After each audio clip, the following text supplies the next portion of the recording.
What does Shakespeare's Tempest mean to you? If you see yourself as Miranda or Prospero, maybe it's one thing. If you're Stefano, it's something else. But what if you see yourself as the great-great-granddaughter of Caliban? What does it mean then?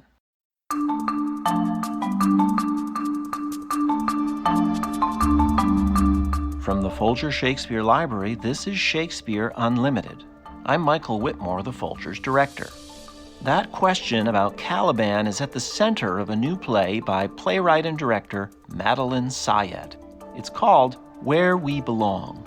When Madeline staged it in 2019, she became the first Native American playwright to have her work performed at Shakespeare's Globe. Now she's produced a new version that's being made available by DC's Woolly Mammoth Theater in association with the Folger starting June 14th. Madeline is Mohegan, and that heritage is central to Where We Belong. She's the great-grandniece of former Mohegan medicine woman Gladys Tantaquidgeon, who founded Connecticut's Tantaquidgeon Indian Museum in 1931. Madeline's mother, medicine woman Melissa Tantaquidgeon Sobel, fought to reestablish Mohegan tribal status in the 1970s. But Madeline's play is also about Shakespeare. Madeline once intended to get a PhD in Shakespeare studies, and the play spends a lot of its time and energy explaining all the reasons why that didn't happen. Within this Shakespeare-Mohegan nexus, Where We Belong is a play about language, about colonization, decolonization, erasure, and family. Madeline Sayed joined us from an apartment in downtown DC where she was rehearsing the play for a podcast we call Farewell, Master, Farewell, Farewell. In the States, I direct plays. As a Native person, I promote Native stories. In the UK, I study Shakespeare. My area of research is the relationship between the Indigenous peoples of America and Shakespeare's plays. Today's story isn't about Shakespeare, though. It's not a traditional Mohegan story either. Today's story is how I became a bird. Madeline is interviewed by Barbara Bogave. So, Maddie, is the protagonist you? I never want to assume. Is it you or is it a character that you've created for this play? No, it is 100% me, which is actually very strange in the rehearsal process because there's this fine line between what is directed and what is like, I can't really act that because, it's actually my life. So it's a really interesting process, and that originally it was never supposed to be a play. It was me processing some things that I was going through. And so, yeah, it's weird to even hear like the protagonist, right, in a sentence because it's right, because I'm yes, just going to throw that word out. It is in fact just me. Yeah. Akwai, tonkatayo, nuwisawang sigayo jits. Cha. Natiwis Achokais. My name is Achokais. I am a Mohegan. Those are the first words I was taught to say in Mohegan. And I was taught to introduce myself that way everywhere, to make sure Mohegan is always being spoken somewhere, that it's never really a dead language, that our ancestors still hear it every so often and you remember the ground on which you're standing. I want to hone in right on the Shakespeare, and it sounds like then from the play that you came to Shakespeare early, and it also sounds like Shakespeare, or maybe it was just theater, was a refuge for you from what was going on in your life, as it is for so many people. So what were you escaping from?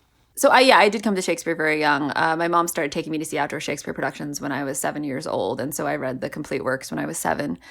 I just really didn't understand how to make sense out of the space I was in between cultures as a kid.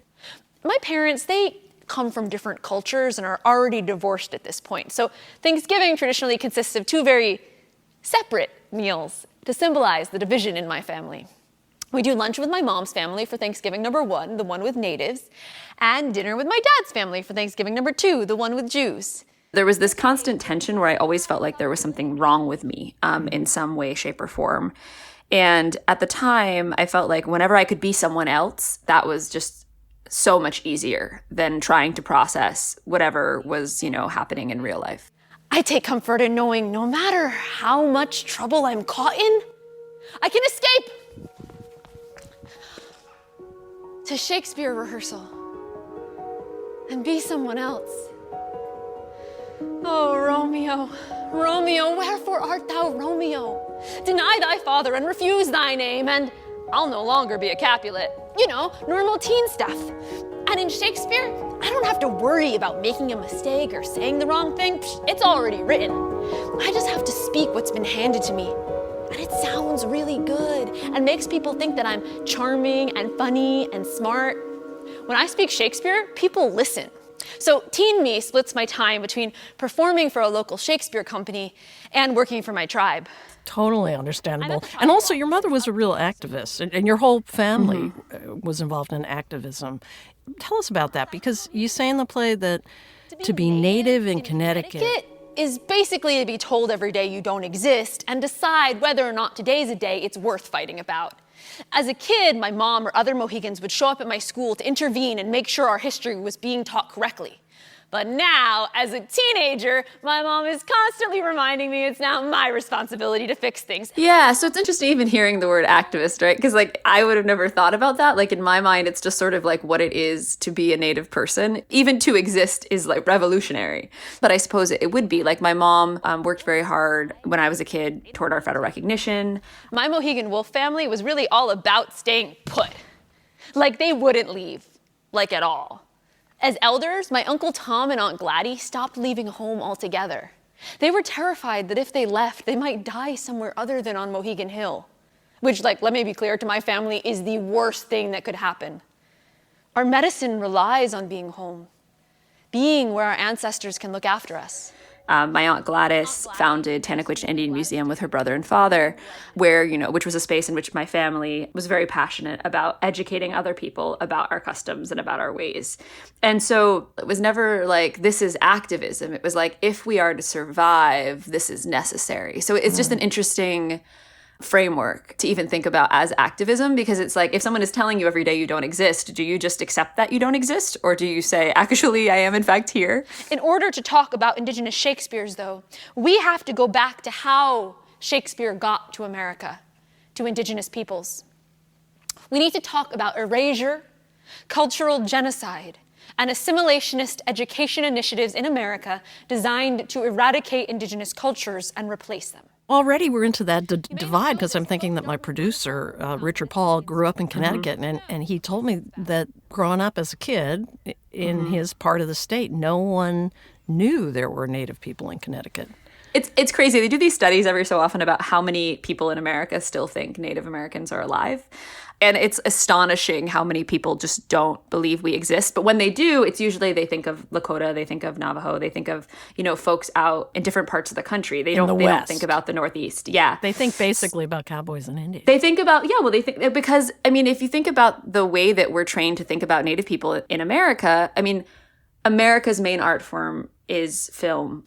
So what people have been taught is that not only are we something to be removed so that the white man can succeed, but also that we are far in the West. And there's a lot of academic writing on that, on the fact that Westerns are not Easterns is no accident. Aunt Gladys, medicine woman Gladys Tanaquichin, was a living legend. She founded Tanaquichin Indian Museum at the height of the Great Depression with her brother and father on the idea, it's hard to hate someone you know a lot about. Together, they protected our stories and other sacred relations like pipes and baskets within the museum, where it was warm and dusty and always smelled like good medicine.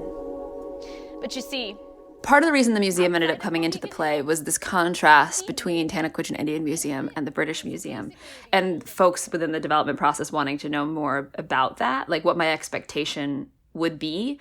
And I was like, oh, it's actually very specific, because I was raised in an environment where I was raised giving tours in a museum, but Tanaquichin Museum was originally called Tanaquichin Lodge. And the idea of it as a lodge was because it was a place where people and spirits gather. It's not a museum where there's boxes and cases. And it's a little bit more, in order to preserve some of the items, it's a little bit more formal now than it was when I was a kid. But when I was growing up, it was very much like an old stone building filled with different relations, and everything in that space came there by good medicine, right? There was nothing that was taken, nothing that was stolen, nothing that was, it was all either something that was ours or something that was gifted. And they were all of the relatives in that space are treated as if they are alive, right? And the stories are handled in that way. Whereas, you have spaces like the British Museum where you're basically celebrating a history of violence. An academic has asked me to meet up at the British Museum. He wants to know my thoughts on the North American section, the Native American exhibit.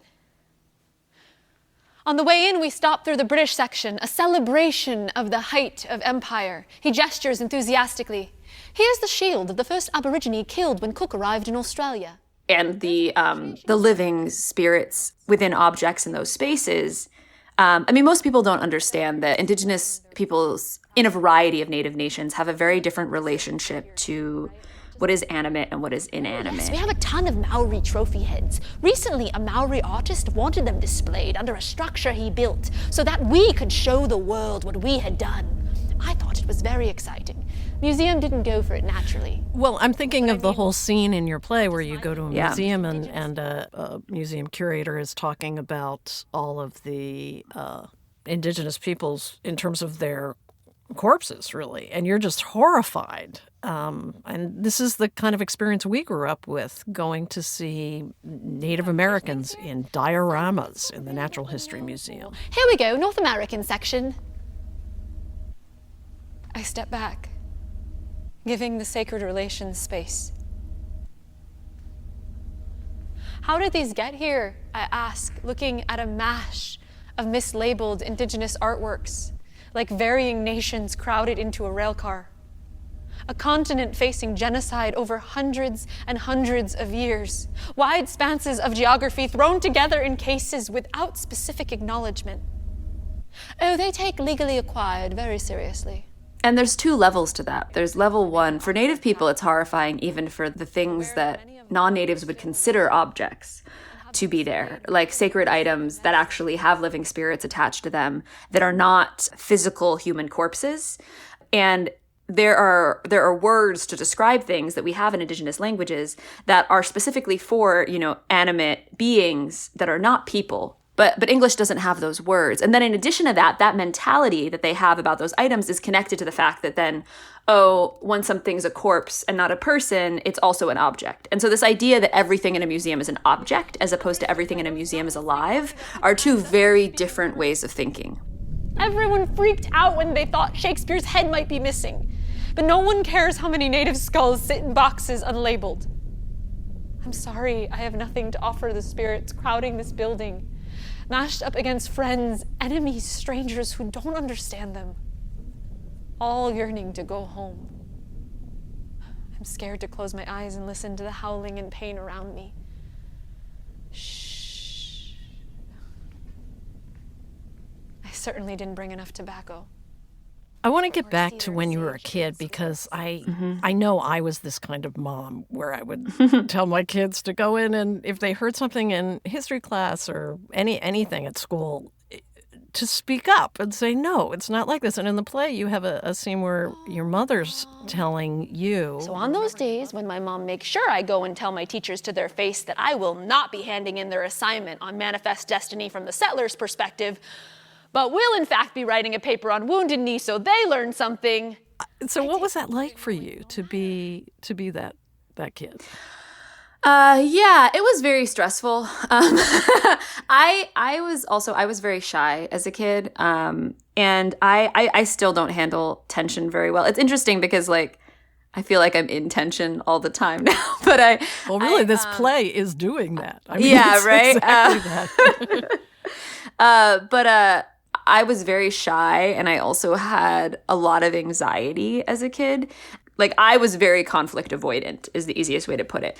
And so yes, I still knew enough to come home and be like, Mom, they're having us write I knew enough to know it was wrong and I didn't want to do it. But if I came home and said that to my mom and I said, well, I don't want to talk to my teacher, she would be she would be livid. And then, of course, she wasn't going to talk to the teacher. I was going to talk to the teacher because if I didn't learn that I was supposed to be the one talking to the teacher in that instance, right, then how was I going to learn anything about what kind of a person I should be? Well, I can really feel the squeeze. Yeah. So what did your mother then think of your interest in Shakespeare, given all that? So, you're acting white. Are you a white person now? No, Mom, this is your responsibility. You know that. Did your ancestors sacrifice for nothing? So, to be honest, the play is a little skewed in terms of narrative construction. The one thing that is not true in the play, spoiler, is that my mom was never actually like anti-Shakespeare in any way. I sort of composited other Native people's responses to me and Shakespeare into my mom in order to have it be a little bit more consistent. All right. I'm going to the UK to study Shakespeare. But as the words leave my lips, my mom shoots back, why? Do you want to be white? No, I don't want to be white. I just want to be a part of something I'm good at. Shakespeare isn't only for white people. But you want to study a white man. No, I am not studying the white man. I am studying the ongoing life of his work. And you have a zit. See, this is because you want to study a white man. It's bad medicine. Oh, so she didn't say things like, you want to study a white man? No, but other people did. That dialogue is true dialogue. It just wasn't dialogue from my mom. Well, I had that dialogue. literally, yeah. It's great dialogue because I love when she says, you want to study a white man and you have a zit. See, this is because you have a white man. It's bad medicine. And you have a zit is actually from my mom. That is from my mom. Oh, so anytime you did something wrong or against your heritage, it was bad medicine? Yeah, it was bad medicine. And then also if I had a zit, it was probably because I had done something wrong. Yeah. Oh my God. What a thing to live with. Yeah, what did you do to deserve this zit, right? What did you do to deserve this zit? Well, I mean, I should say... And this is another spoiler alert. The play is a journey of viewing Shakespeare one way to viewing Shakespeare very differently, or experiencing Shakespeare very differently as you evolve. So in the beginning, for you, it sounds like Shakespeare was this very real passport or a ticket to belonging. Yeah, I mean, yeah, when you're a kid and somebody says you're good at something, it's like, oh my God, right? You're like, that's the thing. I'm good at that thing. When I do it, people respond to it. I will have a place where I belong. I'll have like a role, within sort of the community. But I never really questioned as a kid the fact that while there were all of these opportunities to perform Shakespeare, there were no opportunities at that point in time to learn my Mohegan language and what that said about society and what was being valued and what was not being valued, And so that's really complicated looking back. And I tried to build in, it's hard, right, to look back and try and build in a journey. But I tried to build in as much of that journey into the story as I could, the sort of reckoning with, there's like being inside of Shakespeare as a character. There's Shakespeare's plays, there's Shakespeare the playwright, and there's Shakespeare the system, and all of these things are so different. Yeah. And everything kind of gets lumped together as like Shakespeare, But they're really very different things. Although we have so many people come on this podcast and they say, "Oh, Shakespeare is your ticket." The moment you say, "Oh, I want to do this," then everybody's on board. This is the universe. Shakespeare's the universal passport, universal language. I can make people laugh and love me and think I'm clever simply by speaking these words. People love the characters in these plays. It is a ticket. It is a passport, not because it's universal, but because of its role in colonialism. Shakespeare is required in the American Common Core. Native writers are not, Everyone has a certain familiarity with Shakespeare, not just because everyone loves Shakespeare. Lots of people have familiarity with Shakespeare who don't actually like Shakespeare, right? But everyone has a familiarity with it because of the way that it's in the education system. And people don't have a familiarity with things that are not in the education system in that way. And so to say that it's universal is to ignore the actual context of the way that it's operating in society. One of the things that I'm really fighting against within the piece is this universality argument, because I heard so much of it, right? Shakespeare's universal. It's like, well, actually, he's not, but we're trying to make him that because he's what we're receiving and have to process ourselves through. And on the level of language, it gets really complicated too, because among other things, in loving Shakespeare, you do love the language, you say in the play, and yet your own Mohegan language was taken from you. And as you write in the play, that there are no more fluent speakers of your language. and you speculate at one point, maybe if I can just get back to Shakespeare, I'll have the language I need. So what did you mean by that, and what does it mean to you to be deprived of your mother tongue, and what were you seeking in Shakespeare to I don't know, to bridge that rift? Yeah, I mean, so early on in my journey, prior to sort of processing some of the more complex systemic issues, I really found that poetic form offered something that other forms did not, like when dealing with English. And the way that Shakespeare's text leaves space, the way that they have open metaphors, there's room for possibility within the text in a way that other English language texts don't necessarily carry. And I think that I had at that point successfully found ways to bridge the two. And I also knew that when I bridged the two, people understood the thing that I was trying to explain better. Can you think of an example? Yeah. Here Yeah, of sure. what you're talking about? So the first show that I directed was a production of The Tempest that centered on the question, what would happen if Caliban could get his language back? I wish others could see what I see. Every time I read it, see a production, I feel they've gotten something horribly wrong. Don't they understand Shakespeare is anti-colonial? That this play is about here, about us, about what the world once was and the possibility of what it could be. If this is our only representation in the canon, surely Shakespeare wouldn't want them to do what they've been doing. This island's mine, by Sycorax, my mother, which thou takest from me. And also using it to acknowledge that there are people here. And I actually also set it up as a story of something that happened a long time ago because in the play, the settlers leave the island at the end. What would people learn if Caliban could only get his language back? What would happen if Caliban could get his language back? If, as he moved toward freedom, his language came back too, replacing that of his oppressor. If Ariel, the airy spirit too, was of here, was blackbirds like me, a flock of blackbirds, everywhere and nowhere at once. If their language was my language, and this was a story of something that happened here long ago. After all, in the play, the settlers leave the island at the end.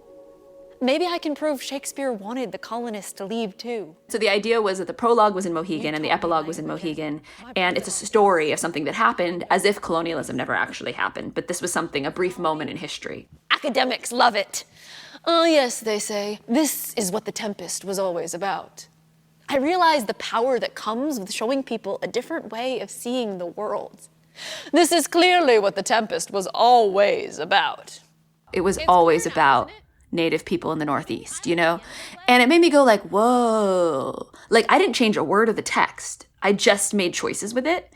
And it kind of gave me this like awareness of like, I could use this to change people's minds about things. But then the tricky thing is the expectation, right? The expectation is still racist. I do what I can to promote Native theater, make friends, build partnerships with the larger white institutions. Producers start calling. We read your article. We heard about your work. We would love you to do a Native version of a classic. No, we don't need anything specific, just Native-y, you know, generally. Feathers, fringe, some Native flair. No, we don't need Native performers. We'll just dress them up to look Native. And when I was doing my academic research, that was the thing I was really interested and focused on, was this idea of if we apply American Indian literary theory to Shakespeare and to Shakespearean performance and indigenous Shakespearean performance, what does that open up? You know, what does that open up in a way that, I mean, like, Western literary theory has been applied to Native lit forever, you know? But what are we actually like opening up by considering what things could mean in different ways? Even though we know that like he wasn't necessarily thinking that, what does this lens shift in terms of what's possible in the poetry? Right. And in the play, you say it gets you to talking about erasure and cultural genocide and assimilationist education initiatives. And you end up, you personally end up lecturing on all of this. But it sounds like, at least from the play, you run into all sorts of roadblocks because there's a scene where you're talking to academics, I guess, about how Shakespeare was used to assimilate indigenous people, and they keep interrupting and they keep misunderstanding. More hands go up. I thought you were going to talk about Native Shakespeare productions. You taught me. I am, but the context is key. Is this straight out of your experience? Yeah, it's that weird thing of people want the simple answer a lot of the time, especially when it comes to Shakespeare, which is so frustrating to me because I think as someone who is actually a Shakespearean, right, who's actually spent so much time thinking about and grappling with these texts and their context in history, the idea that Shakespeare is supposed to just be like, boop, boop, Shakespeare is like a good pill that makes you better, you know, is so ridiculous. And also I feel like so insulting to the playwright, to be 100% honest. The exciting productions in indigenous languages in the early 2000s, they come out of language reclamation movements. You don't have a language reclamation movement without a language removal process. But you love Shakespeare, yes? You taught me language and... I do. But that doesn't mean that the original texts aren't sexist and racist and that the work isn't later used as a tool of colonialism. Well, what kind of things did they say then that reflected that? It's the idea that it's like, well, no matter what, I have to love Shakespeare, right? The whole point should always be to make everyone love Shakespeare because we love Shakespeare. How do we make people love him the way that we do? And my profit on it is... You don't have to do that. He's not intrinsically superior. People are allowed to love other things. I wrote an article recently for HowlRound on interrogating the Shakespeare system, and I have never had more trolls in my entire life. People being like, she's trying to cancel Shakespeare. And I'm like, I'm literally a Shakespeare. I'm not trying to cancel Shakespeare. I'm just saying that we should grapple with the things in the text. And that idea to some people, not the people actually running Shakespeare theaters for the most part. Most of us are starting to, really engage with that. But a lot of people who have been taught for some reason that Shakespeare is supposed to be this like universal magic thing that just solves everything and brings us all together really can't accept that it's not just perfect. And it's so ridiculous because anyone who loves Shakespeare doesn't think that all of his plays are perfect. No one's like, oh my God, I love every single one of Shakespeare's plays, right?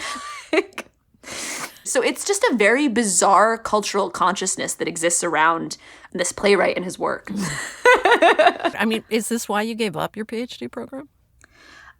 Giving up my PhD program is really, it's funny. A cousin of mine who is considering leaving a program recently asked me why I left my program. And she didn't believe that it had actually been exactly what happens in the play.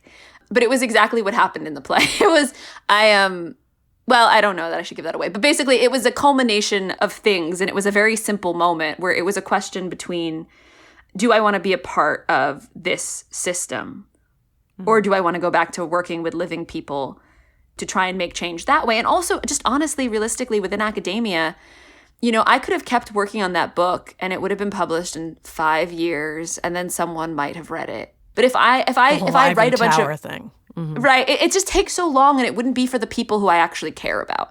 And so that's ultimately what it came down to. Not because I don't believe in academia, not because I don't believe someone should write that book, but because I was like, this is not actually the best investment of my time and energy. And I'm basically banging my head against a wall right now because I'm trying to get people who fundamentally probably will never be able to understand the ideas that I'm trying to explain to understand the ideas that I'm trying to explain, when I could just be doing the work with my people back on the other continent, and it would actually be so much more straightforward.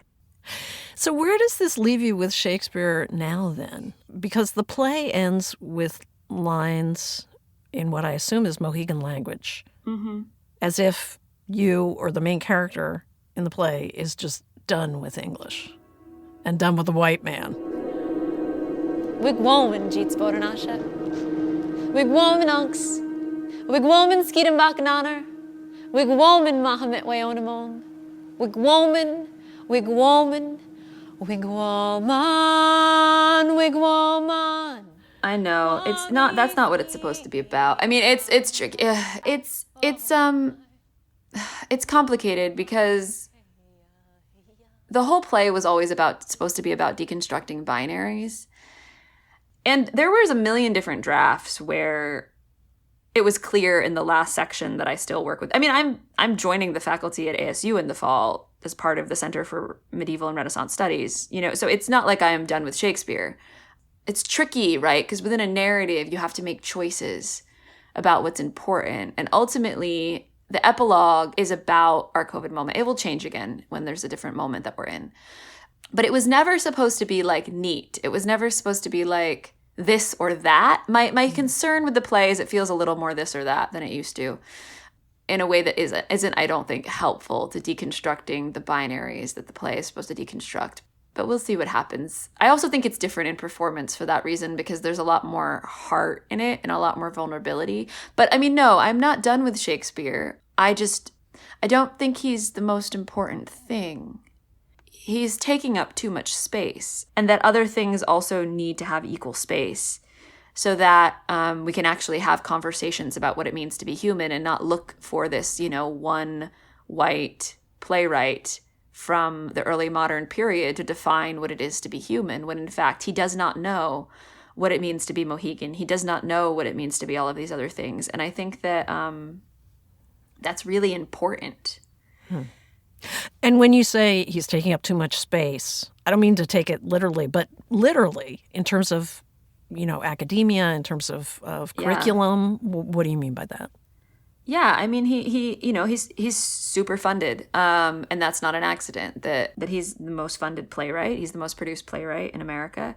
He is the thing required in the Common Core. He is treated as if he is a god instead of a playwright. And in that act of treating him as a god instead of a playwright, we compare everything to him. And in comparing everything to him, we create a system that is intrinsically white supremacist, because we are saying that him and his world and his values are the best possible thing, and the English language is the best possible thing, and that if you're going to be a playwright, you need to be more like him. And that is not only incorrect, it's harmful, because it actually reduces the amount of other possibilities that can exist. It reduces what people are creatively inspired by. It reduces who, as a teenager, reads a play and thinks theater is for them. It reduces all of those possibilities. And so, yes, while I have a relationship to Shakespeare and I continue to direct Shakespeare, I think it's a lot more complicated than that. And that is to say that epilogue might disappear and go away and something else might go there instead. Because it traditionally, well, I don't want to give away too much, but it traditionally ended with something else. And I was always caught between. It was never meant to be solved. I was never meant to stop being a bird. Yeah, so it's very complicated. It's very complicated. But no, I have not given up Shakespeare. I just, don't center him in my life as much. This has been such a great conversation. I really appreciate it. Thank you. Yeah, of course. Thank you. Madeline Syed's new play, Where We Belong, is being presented by Woolly Mammoth Theater Company in association with the Folger. It begins streaming June 14th and runs until July 11th. You can buy a ticket at woolymammoth.net under Current Season. That's woolymammoth.net and click on Current Season. Our podcast, Farewell, Master, Farewell, Farewell, was produced by Richard Paul. Garland Scott is the associate producer. It was edited by Gail Kern-Pastor. Ben Lauer is the web producer with help from Leonor Fernandez. And we had technical help from Andrew Feliciano at Voice Tracks West in Studio City, California. If you're a fan of Shakespeare Unlimited, please leave us a positive review on Apple Podcasts. Shakespeare Unlimited comes to you from the Folger Shakespeare Library. Home to the world's largest Shakespeare collection, the Folger is dedicated to advancing knowledge in the arts.